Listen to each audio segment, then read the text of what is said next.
여러분, 기독교를 역설의 종교다라고 그렇게 말해요. 여러분, 우리가 믿는 기독교를 정의하는 말이 많이 있잖아요. 자, 그 중에 우리 기독교를 가장 잘 나타내는 말이 바로 역설이라는 말이에요. 여러분, 역설이라는 말은 이제 패러독서라고 합니다. 패러독서는 우리가 일반적으로 생각하는 것과는 정반대의 결과를 가져오게 되는 것을 패러독서, 역설이라고 그렇게 말하죠. 여러분, 우리가 사는 세상은요, 많은 역설의 이론들이 존재해요. 말도 안 되는 일들이 일어나게 됩니다. 그 중에 한 이론이 바로 에빌린의 역설이라는 이론이 있어요. 에빌린의 역설은 한 집단 내에서 이루어지는 아주 중요한 결정은 뭐예요? 집단 안에 있는 사람들이 다 원하는 것을 결정을 해야 되잖아요. 그런데 이 중요한 결정을 누구도 원하지 않던 방향으로 이루어지게 되는 역설적인 상황을 가리키는 말이 에빌린의 역설입니다. 여러분, 이 역설의 유래는 이렇지요. 무더운 여름날 미국의 텍사스 콜맨이라는 지역이 있습니다. 한 가정이 그 지역을 여행을 떠나게 되죠. 선풍기 앞에서 시간을 보내고 있던 가운데 장인이 이렇게 말해요. 여기서 한 85km 정도 가면 에빌린이라는 마을이 있는데 우리가 거기 가서 저녁을 한 끼 먹고 오자라고 장인이 말을 던지게 됩니다. 그러자 딸은 대뜸 거기에 찬성해요. 자, 사위는 이 더운 날씨에 그 먼 거리를 운전하고 싶지는 않았지만 처가 사람들 앞에서 장인과 아내의 의견에 반대할 수 없잖아요. 그러자 이 사위가 장모님만 괜찮다면 저도 괜찮습니다 라고 그렇게 대답을 하죠. 그러자 장모 역시 마지막으로 에빌린에 들린 게 무척 오래되었으니 나도 한번 가고 싶다라고 그렇게 대답을 합니다. 자, 결국 이들 가족은 무더운 여름날 차로 왕복 4시간 걸려요. 4시간 걸리는 거리 에빌린에 가서 저녁만 간단히 먹고 그냥 다시 밤이 어두우니까 콜맨으로 돌아오게 돼요. 여러분, 에빌린에 갔다 온 가족이 모두가 지칠 대로 다 지친 상태에서 장모가 이렇게 말합니다. 사실 난 집에 있고 싶었지. 다른 세 사람이 에빌린에 가고 싶어서 내가 어쩔 수 없이 따라갔다라고 그렇게 말을 합니다. 그러자 사위는 저도 사실 에빌린에 가고 싶지 않았지만 저가 식구들이 다 가고 싶어 해서 어쩔 수 없이 저도 갈 수밖에 없었습니다 라고 그렇게 대답을 해요. 여러분, 그 순간 옆에 있던 딸도 이렇게 말하죠. 이렇게 더운 날 저도 사실은 먼 길 가고 싶지 않았는데 가족들이 다 좋아하는 것 같아서 저도 어쩔 수 없이 가자고 그렇게 말을 했다라고 대답을 합니다. 자, 이번에는 이 말을 듣고 있던 장인이요 이렇게 말해요. 난 사실 다들 너무 심심해 보이길래 그냥 아무 말이나 내뱉었는데 다들 간다고 해서 나도 어쩔 수 없이 간다고 대답을 했다라고 그렇게 말을 합니다. 여러분, 결국 가족 중에 누구도 에빌린에 가는 걸 원치 않았어요. 그러나 이렇게 아이러니하게도 모두가 원치 않았는데 결과는 어떻게 해요? 에빌린에 가게 된 거죠.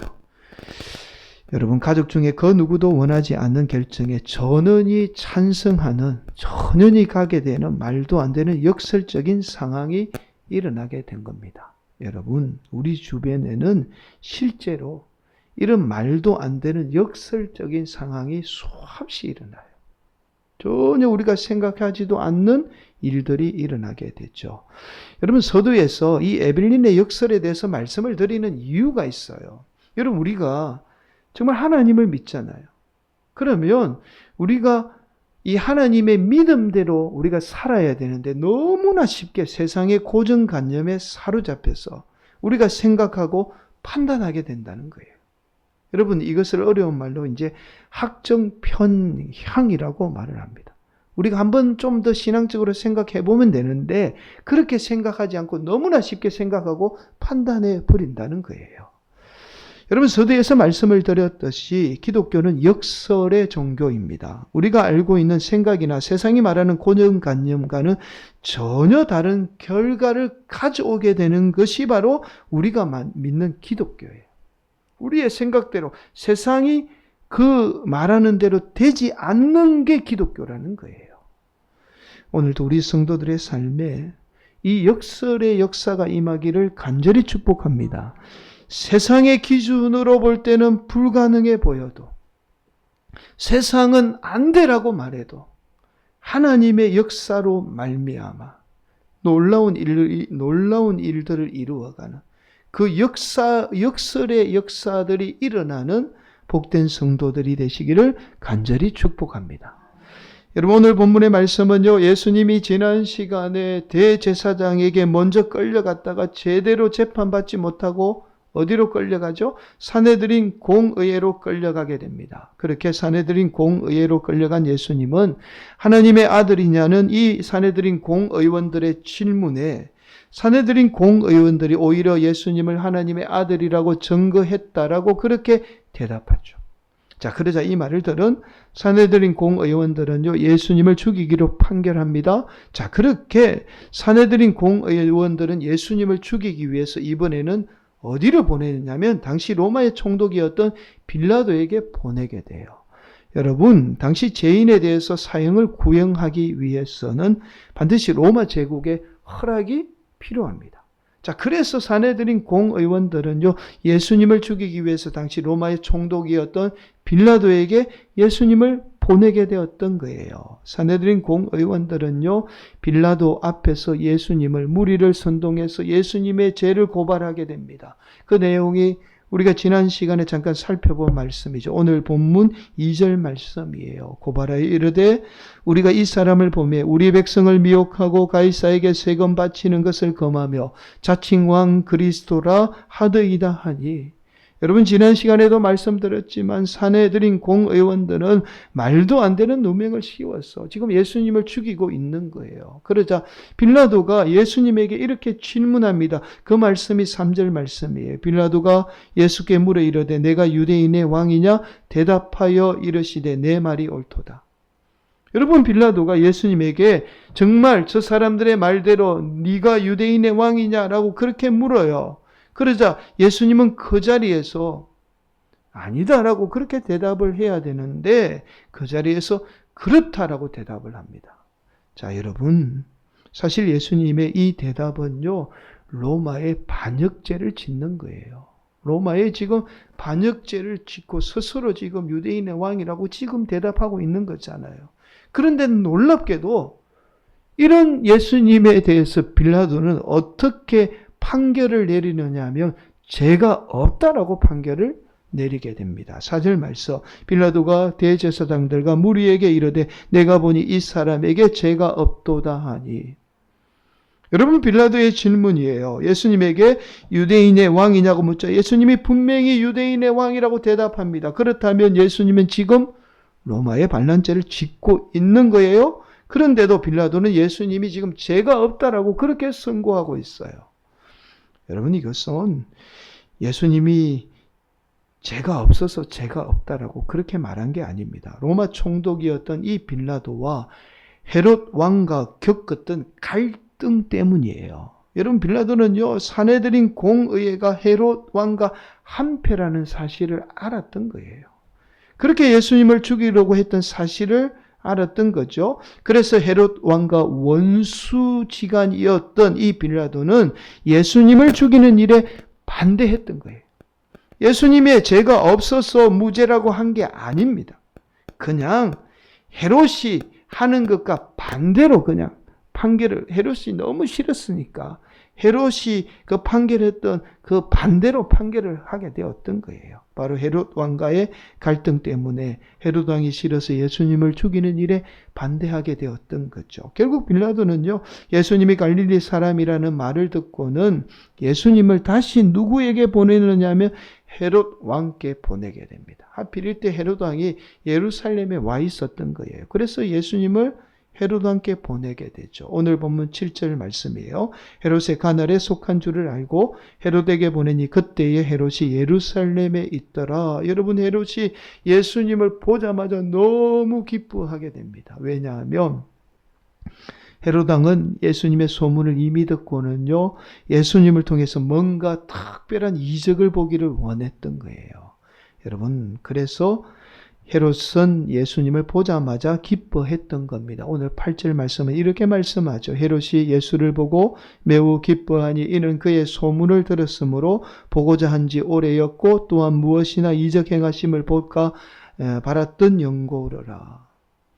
여러분, 헤롯은 예수님에 대한 소문을 듣고는 예수님이 정말 대단한 사람인 줄 알았어요. 손만 얹으면 병이 떠나가고 수천 명의 사람을 먹이는 놀라운 기적들에 대한 소문을 들었던 거예요. 그래서 이 예수님이 대단한 사람이기 때문에 예수님을 한번 만나보기를 원했던 겁니다. 그렇게 예수님을 만나서 예수님에게 여러 가지 말로 시험을 해요. 여러분, 그런데 예수님이 아무 대답도 하지 않습니다. 그러자 헤롯은 곧 예수님에 대한 실망감을 감추지 못해요. 자신이 생각했던 예수라면 이 순간, 이 고비, 이 어려운 순간에 뭔가 특별한 이적을 행해서 자신이 하나님의 아들이라는 사실을 드러내야 돼요. 그리고는 자신이 죽어야 될 그 상황에서 모면되어야 합니다. 벗어나야 합니다. 그런데 예수님이 무능하게도 아무렇지도 않고 그렇지도 않았던 거예요. 어떤 이적도 행하지 못하고 아무 대답도 하지 못했던 거죠. 그러자 헤롯은 예수님에게 실망하죠. 그러자 이 인간 별 볼 일 없는 인간이구나 그러면서 예수님을 희롱하며 다시 빌라도에게 예수님을 보내버리게 됩니다. 여러분, 그러자 재판의 모든 책임이 다시 빌라도에게 넘어오게 되죠. 여러분, 빌라도는 예수님에 대한 책임을 회피하기 위해서 예수님이 죄가 없다는 사실을 강조하며 무려 3번이나 예수님을 때려서 방면하려고 하죠. 그러나 예수님 대신에 바라바를 풀어달라는 이 무리의 소리에 압도되어 결국 빌라도는 예수님에게 당시에 가장 처참한 십자가라는 형벌을 내리게 됩니다. 여러분, 우리가 지난 시간에서부터 계속 살펴보았듯이 예수님 당시에 죄인이 사형을 선고받는 것은 결코 쉬운 일이 아니에요. 그럼 그만큼 복잡한 사법 구조를 당시에 가지고 있었습니다. 그래서 당시 로마에 직접적으로 반란을 일으키지 않고서는 사형을 선고받는 경우는 극히 드물었어요. 아예 거의 불가능했습니다. 사형은 예수님 어떤 쿠데타를 일으키거나 반란을 일으키지 않고서는 사형 선고를 받는다는 것은 거의 불가능한 정도로 거의 불가능한 일이었습니다. 여러분, 당시에 사형을 선고받기 위해서는 첫 번째 우리가 살펴보았죠. 대제사장이 사형을 선고해야 됩니다. 그리고 이어서 사내들이 공의회가 사형을 선고해야 돼요. 자, 그리고 이어서 예수님이 갈릴리 사람이기 때문에 갈릴리를 다스렸던 헤롯 왕이 사형을 선고해야 돼요. 그리고 마지막으로 로마의 총독인 빌라도가 사형을 선고해야 합니다.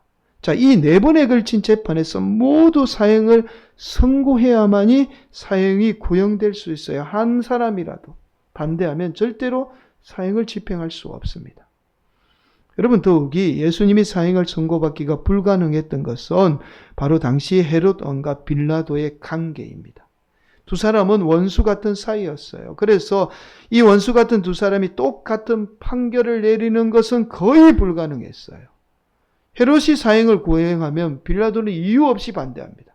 헤롯이 사형 구형해서 그럼 나는 그 사람 사형 안 하고 그냥 해방시켜 주는 거예요. 무조건 반대했습니다. 왜냐하면 빌라도와 이 헤롯이 서로 원수지간이었기 때문에 무조건 반대했던 거예요. 그래서 오늘 보면 12절 말씀은 이렇게 말씀합니다. 헤롯과 빌라도가 전에는 원수였으나 당일에 서로 친구가 되니라. 여러분, 서로 원수지간이었던 헤롯과 빌라도가 하필 당일이에요. 단 하루 딱 그렇게 친구가 된 거예요. 단 하루만 그렇게 마음이 합해진 거예요.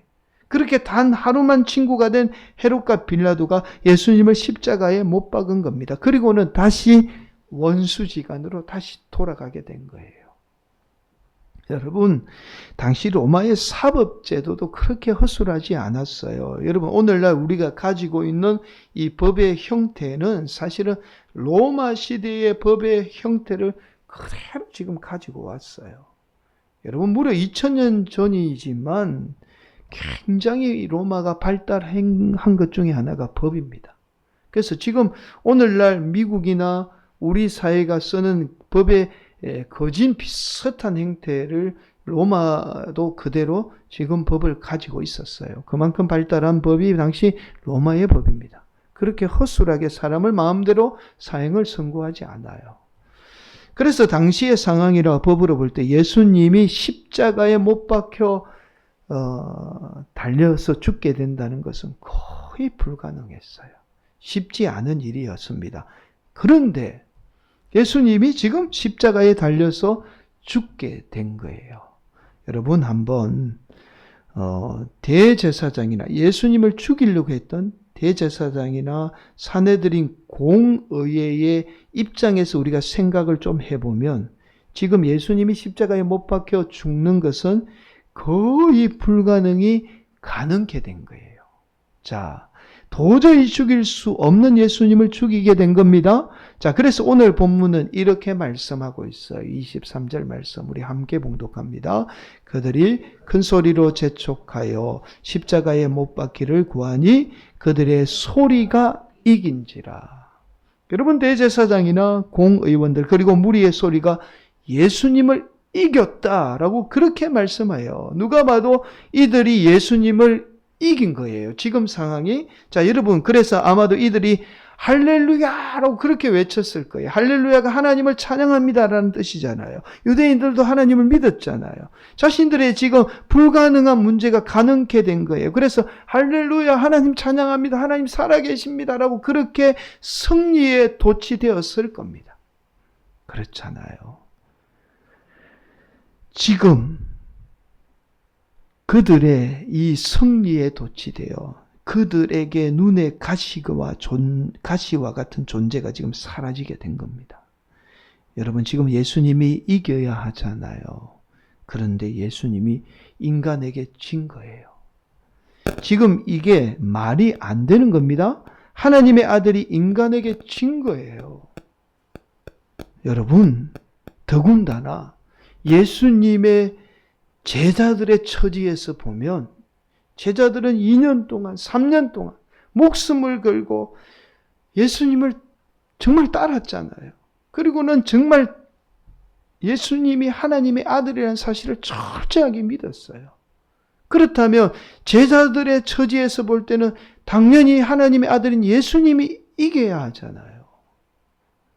그런데 예수님이 한낱 인간에게 져서 당시 죄인들이 지는 십자가를 진다는 것은 예수님의 인생은 실패한 인생으로밖에 보이지 않았을 거예요. 누가 봐도 예수님은 실패한 인생이에요. 예수님을 위해서 모든 걸 걸고 심지어 목숨을 걸고 따랐던 제자들의 처지에서 보면 지금 이 상황이 지금 말이 안 되는 겁니다. 하나님의 아들인 예수님이 이겨야 하는데 지금 예수님이 져서 십자가를 진다는 것은 여태껏 제자들이 예수님에게 쏘은 거예요. 지금 상황만 보면 지금 예수님이 십자가에 달리는 이 상황만 보면 제자들의 처지에서 볼 때는 예수님이 다 거짓말장이고 하나님의 아들이라고 여지껏 말씀했지만 하나님의 아들의 모습이 전혀 없는 거예요. 인간에게 지는 나약한 실패한 인생으로밖에 보이지 않는 겁니다. 지금까지만 보면. 그런데 여기에 복음이 있어요. 이게 기독교가 말하는 역설입니다. 여러분 복음을 카스펠이라고 합니다. 기쁜 소식이라는 뜻이죠. 단순히 예수님을 믿어서 기쁜 게 아니라 바로 예수님을 믿는 인생은 우리 생각으로는 반드시 실패했는데 졌는데 오히려 이게 우리의 인생의 기쁜 소식이 된다는 거예요. 이게 복음이에요. 내가 생각할 때 나는 실패했고 세상이 실패했다고 지금 말하고 있는데 이게 나중에 우리 인생에 오히려 기쁜 일이 된다는 겁니다. 여러분 이것이 바로 기쁜 소식이죠. 즉 복음이에요. 사랑하는 성도 여러분 그래서 기독교를 뭐라고요? 패러독스. 역설의 종교라고 말하는 겁니다. 세상이 다 실패했다, 다 안 된다라고 말해도 그게 나중에 오히려 우리 인생에 기쁜 일로 다시 돌아오게 된다는 거예요. 사랑하는 성도 여러분, 분명 제자들의 생각으로는 예수님이 죽었어요. 실패해서 십자가에서 처참하게 죽었습니다. 그런데 오히려 이 죽음을 깨고 부활하게 된 거죠. 사람들은 도저히 안 될 걸로 생각했는데 오히려 죽음에서 일어나 사망 근세를 깨뜨린 거예요. 모든 어려움을 다 깨뜨린 겁니다.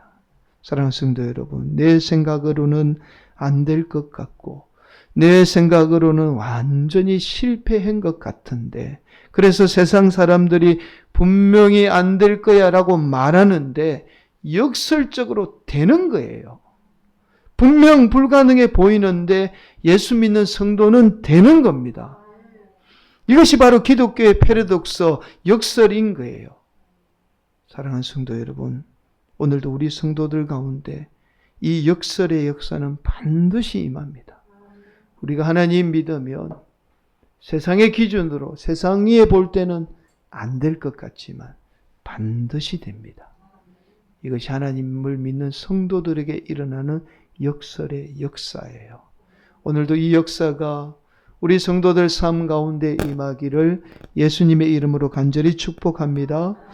요즘 미국 내에서 한참 베스트셀러인 책이 있습니다. 이 책의 제목이 삶이 흐르는 대로라는 책입니다.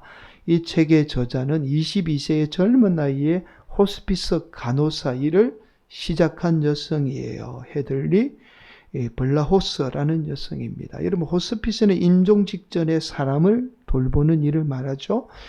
직접 집으로 찾아가기도 하고 또는 호스피스 병원을 찾아가서 임종 직전에 환자를 돌보게 됩니다. 이 여성이 대부분 이 호스피스는 나이가 많이 든 간호사가 주로 하는데 젊은 나이 22세에 시작해서 무려 9년째 하고 있는 새 아이의 엄마입니다. 이 여성이 임종 직전에 사람들을 돌보면서 경험한 신비한 체험이죠. 도저히 사람의 이성으로는 이해할 수 없는 경험들을 이 책에 기록하고 있습니다. 여러분, 한 번은 이 여성이요, 치매에 걸린 임종 직전에 여성을 돌보게 돼요. 늙은 남편이요, 아내를 너무 사랑해서 한순간도 떨어져 있고 싶지 않아서 늙은 나이에도 불구하고 치매에 걸린 아내를 집에서 직접 돌보게 돼요.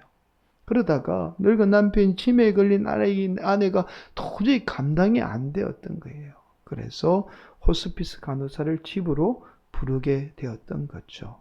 하루는 치매에 걸린 여성이요, 자신의 있던 방에 불이 났다고 한밤중에 난리를 치며 잠을 자지도 않고 계속해서 온몸이 뜨겁다고 그렇게 난리를 치게 된 거죠. 아무리 할머니에게 진정을 시키고 약을 주고 여러 가지 방법을 동원해도 도저히 할머니가 잠을 자지 않고 계속해서 불이 났다고 난리를 치니 감당이 되지 않았던 겁니다. 자, 그래서 도저히 안 돼서 깊은 밤에, 늦은 밤에 선배 간호사에게 전화해서 도움을 요청하게 된 거예요. 그러자 선배 간호사는 침대를 다른 방으로 한번 옮겨보라는 조언을 하게 된 겁니다. 늙은 할아버지와 이 간호사가 무거운 침대를 옮기는 일은 결코 쉬운 일이 아니잖아요. 그러나 도저히 잠을 자지 않던 이 치매에 걸린 할머니를 위해서 침대를 다른 방으로 옮기게 됩니다. 그러자 치매에 걸린 할머니가 아무 일이 없었다는 듯이 평안하게 잠을 주무시게 돼요. 그렇게 그 일이 있고 얼마 있지 않아서 할머니는 하나님의 부르심을 받게 됩니다. 여러분, 그런데 놀라운 일이 일어나요. 실제로 할머니가 죽고 얼마 있지 않아서 그 집에 실제로 불이 나게 됩니다. 단 며칠 뒤에 바로 할머니가 불이 났다고 난리를 쳤던 그 방에 전기 누전으로 인해서 불이 나게 된 거예요.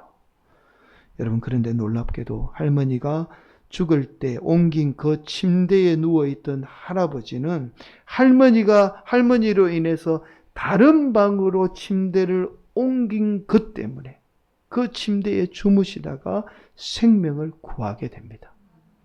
여러분, 사실 이 이야기를 우연으로 치부할 수 있죠. 우연히 그런 일이 일어날 수도 있잖아요. 그런데 이 책은요, 이런 도저히 인간의 이성으로는 이해할 수 없는 수많은 이야기들로 채워져 있습니다. 도저히 우연이라고 말할 수 없는 일들을 지금 기록하고 있어요. 그래서 이 여성이 사실은 하나님에 대한 믿음과 천국에 대한 개념을 믿지 않았는데 여러 가지 죽음 직전의 사람들의 모습을 보면서 자신이 신앙을 도로 가지게 돼요. 사랑하는 성도 여러분, 정신이 온전치 않던 치매에 걸린 할머니가 앞날을 내다본다는 것은 말이 안 되잖아요. 정신이 온전한 사람도 앞날을 내다보지 못하는데 치매에 걸린 여성이 앞날을 내다보는 것은 사실은 말이 안 됩니다. 그러나 이 일이 실제로 일어났어요. 여러분 그렇습니다. 우리가 사는 세상은요, 우리의 이성으로 도저히 이해할 수 없는 일들이 수없이 많이 일어납니다. 패러독스인 역설은요, 우리의 삶에 얼마든지 일어날 수 있어요. 실제로 일어나고 있습니다. 우리 생각으로, 내 생각으로 다 끝난 것 같고 안 된 것 같고 불가능해 보이는 일들이 수없이 일어나지만 얼마든지 저와 여러분 삶 가운데 하나님의 역설의 역사는 반드시 일어납니다. 오늘도 우리 성도들이 하나님으로 말미암아 역설의 주인공, 역설의 역사의 주인공이 되시기를 간절히 축복합니다. 저와 여러분이 하나님을 믿으면 반드시 놀라운 역사가 일어나는 인생이 될 수 있어요. 오늘도 이 믿음으로 승리하는 복된 성도들이 되시기를 예수님의 이름으로 간절히 축복합니다.